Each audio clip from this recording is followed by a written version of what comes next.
నకిలీ మద్యం కేసులో బయటకు వస్తున్న లింకులు అధికార టీడీపీ నేతలకు కంటి మీద కునుకు లేకుండా చేస్తున్నాయని సమాచారం.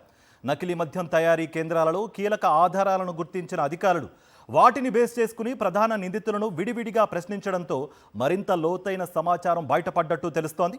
టీడీపీ ఎమ్మెల్యే ఒకరికి నకిలీ మద్యం స్కామ్లో నేరుగా సంబంధం ఉందని సమాచారం. నకిలీ మద్యం కేసు భారతదేశ వ్యాప్తంగా సంచలనం సృష్టిస్తోంది. ఆంధ్రప్రదేశ్లో మందుబాబుల ఆరోగ్యం ప్రమాదంలో పడిందనే చర్చ దేశవ్యాప్తంగా జరుగుతోంది. నకిలీ మద్యం చుట్టూ తిరుగుతున్న నేతల అసలు బాగోతాలు ఒక్కొక్కటిగా ఎక్సైజ్ శాఖ అధికారుల విచారణలో బయటపడుతున్నాయి. ఒకటో రోజు కస్టడీలో ప్రధాన నిందితుడు జనార్దన్ రావును 3 గంటల పాటు విచారించిన ఎక్సైజ్ అధికారులు కీలక విషయాలను రాబట్టినట్టు సమాచారం. జనార్దన్ రావును, అతని సోదరుడు జగన్మోహన్ రావులను విడివిడిగా విచారించిన అధికారులు ఇద్దరిపై ప్రశ్నల వర్షం కురిపించారు. ఒకటే ప్రశ్నను విడివిడిగా ఇద్దరిని అడగడంతో వారు నిజం చెబుతున్నారో లేదో తెలుసుకున్నారు అధికారులు. ముఖ్యంగా ఈ కేసులో ప్రధాన అంశం నకిలీ మద్యం తయారీ. ఈ ఆలోచన ఎవరిది, నకిలీ మద్యాన్ని తయారు చేయటం ఎలా నేర్చుకున్నారు తదితర ప్రశ్నల్ని అడగడం ద్వారా నిందితుల నుంచి కీలక సమాచారం రాబట్టినట్టు తెలుస్తోంది. నకిలీ మద్యం కేసు కీలక నిందితులుగా గుర్తింపు పొందిన టీడీపీ నేతలు జనార్దన్ రావు, జయచంద్రారెడ్డి, సురేంద్ర నాయుడు, అతని పిఏలు విత్సరవిడిగా నకిలీ మద్యం అమ్మకాలు జరిపినట్టు అధికారులు గుర్తించారు.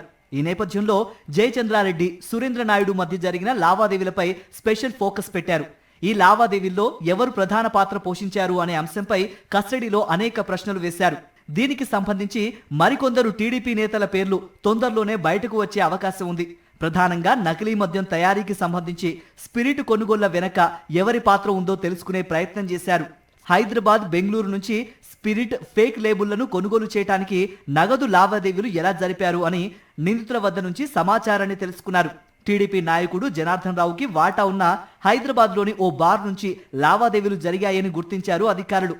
నకిలీ మద్యాన్ని నేరుగా అనేక వైన్ షాపులకి, బార్లకు సరఫరా చేసిన తర్వాత లావాదేవీలు ఎలా జరిపారు అనే అంశంపై ఎక్సైజ్ పోలీసులు విచారణ చేపట్టారు.